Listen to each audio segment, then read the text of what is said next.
En solo 42 segundos, un satélite chino captó imágenes de una amplia zona alrededor de la ciudad de San Francisco, en Estados Unidos, que serían lo suficientemente nítidas como para identificar un vehículo militar en la calle y saber qué tipo de arma podría llevar, según informó este martes South China Morning Post.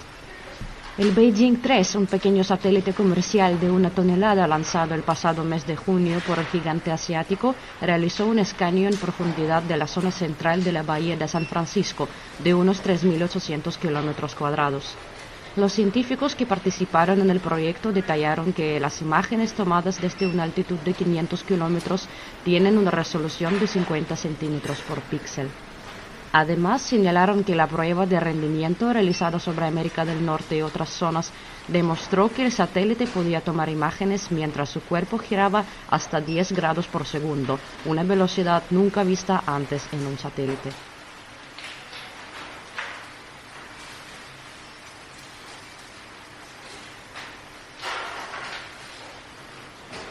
Me dio gusto escuchar, observar, constatar la decadencia de Vargas Llosa, porque lo invitan, pero también así está el mundo, siguen creyendo que es lo mismo. Lo invitan, creo que a Estados Unidos, a una conferencia, todos los que tienen un pensamiento conservador de América Latina. Y él da un discurso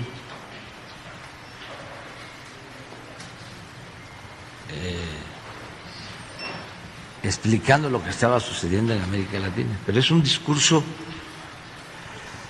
que no aporta nada, de lugares comunes, y es un discurso de derrota, un discurso sin opciones, sin alternativas, incluso desde sus posturas.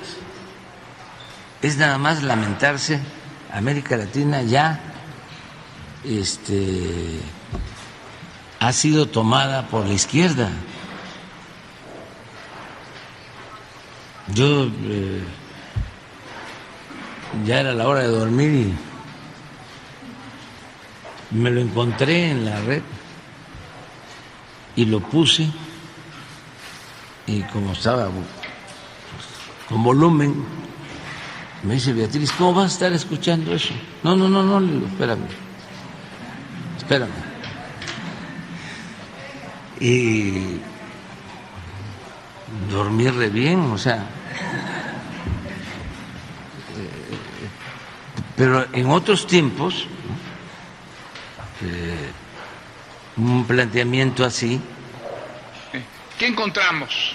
México, el gran país de la lengua española, el primer país donde se habla esta lengua.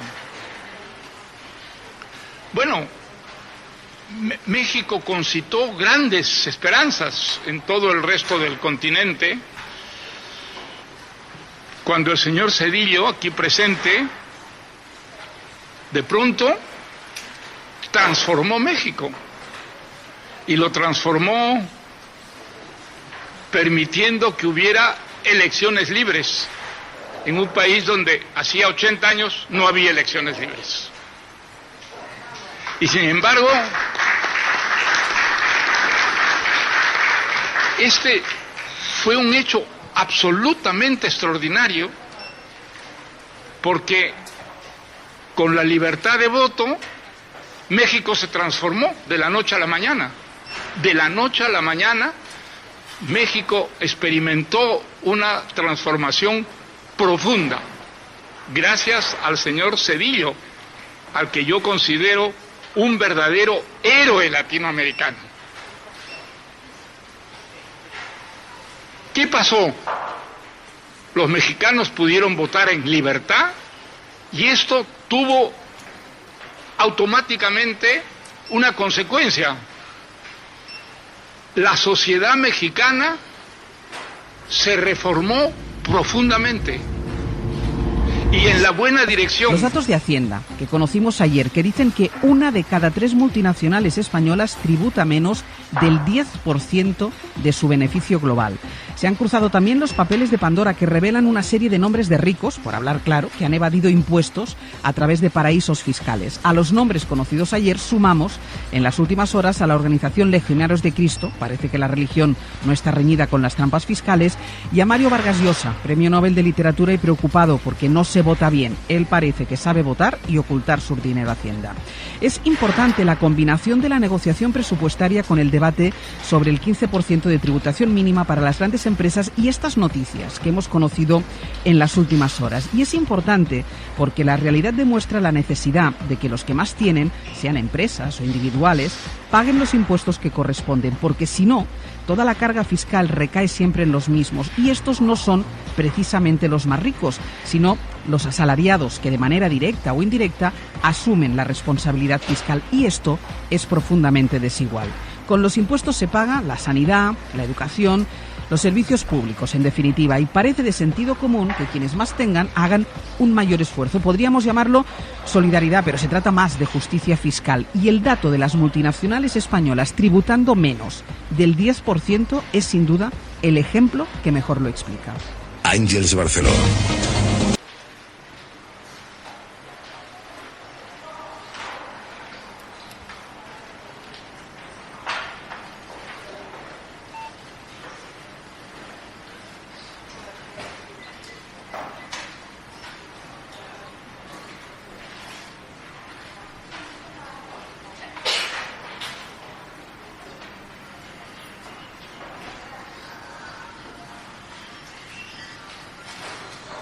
Meses dura el paro nacional. El estallido social fue protagonista este año y por eso marcó el 2021.